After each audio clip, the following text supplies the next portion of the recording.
欢迎收听老衲要还俗，作者一梦黄粱，播讲欢迎公第478章，贫僧不歧视打呼噜。孙仆没听出来不对味儿来，跟着就笑道：名字不错啊，就是现在太普通了。要是起个好名字，现在没准我都飞黄腾达了呢。你来这里多久了？方正好奇地问道。1年了。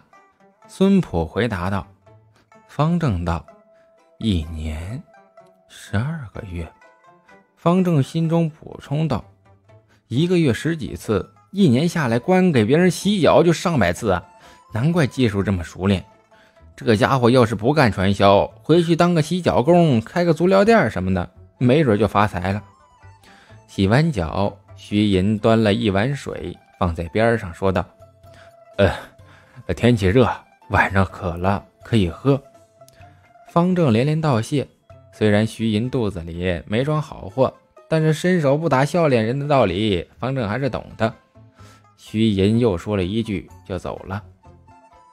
孙普是凑了上来问道：法师，你真打算在这里常待呀？是啊，贫僧觉得这里挺好的，大家都很和气，跟一家人似的。贫僧打算在这常住了，只要你们不赶贫僧走啊，那贫僧就一直住在这儿。方正回答道。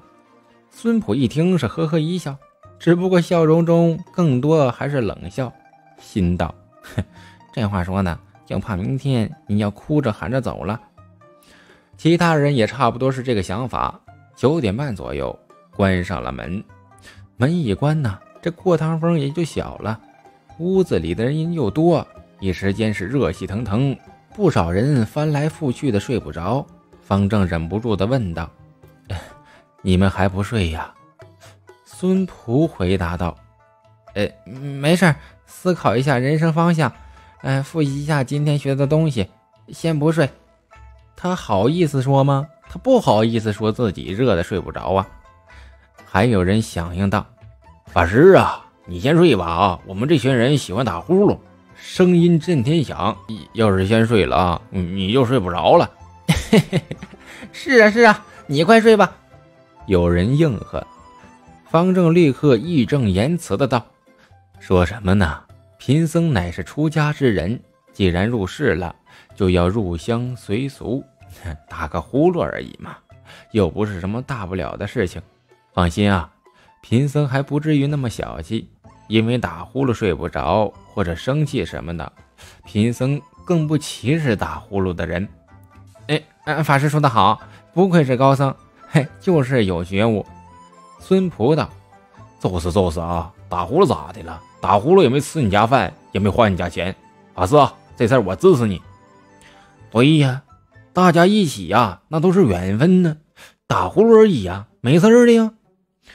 原本还为输钱不爽的那几个人忽然开口道：行了啊，你们几个都打呼噜，一个比一个响。这个时候你说这个没有发言权，还是法师说得好。方正笑呵呵的回应，大家说了一会儿，纷纷睡觉了。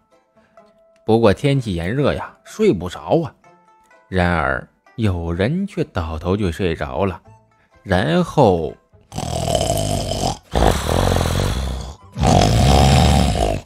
一声震天响的呼噜声啊！原本好不容易有点困意的孙仆被吓得噌一下就坐了起来，旁边人也是跟了诈尸了。原本躺好的一排人纷纷的惊坐起来，一个个是面面相觑，最终目光落在了呼噜声的根源上。方正，我靠啊，难怪说的那么好听呢，原来他打呼噜比我们还要猛啊，加起来也没有他打的响啊。一个打呼噜的家伙骂道：孙婆，这可怎么办呢？这么响，这还让不让人睡了？一名女子抱怨道：你问我问谁呀？刚刚你们不还在那吹牛波呢吗？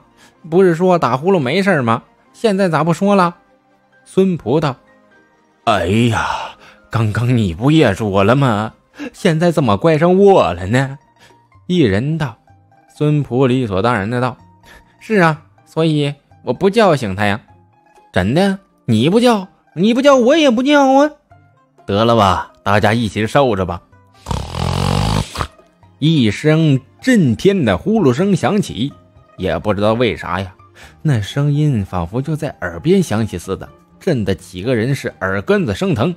孙普捂着耳朵骂道：天么的，不是打呼噜啊，这是打雷呀。其他人也跟着骂，故意加大了声音，想要将方正吵醒。结果他们悲催地发现，他们的声音提高后，那方正的呼噜声也是跟着提高了。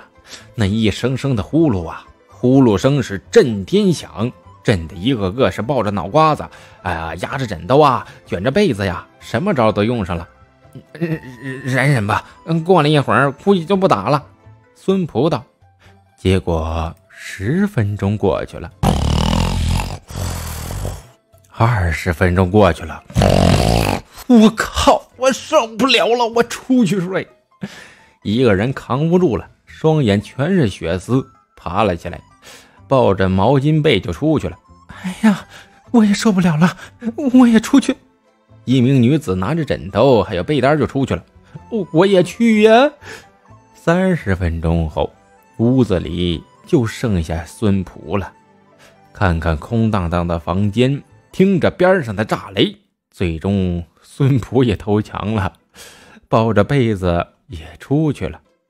等到所有人都走了，方正微微睁开双眼，露出了一丝坏笑。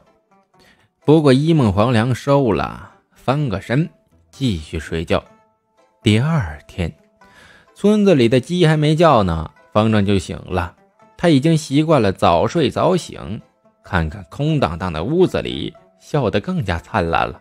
推门而出，只见外面的屋檐下躺着一大帮子人，裹着被子的，横着的，还有踢腿的，睡觉姿势是五花八门。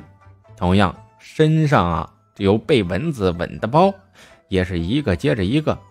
不少人睡梦中还在那儿挠呢。方正看到这里也是挺同情他们的，他这么做是不是有点过了呢？可是方正一扭头，看到大门上的大铁锁以及门口坐着的睡着的2个看门的人后，心中的一点同情瞬间是烟消云散。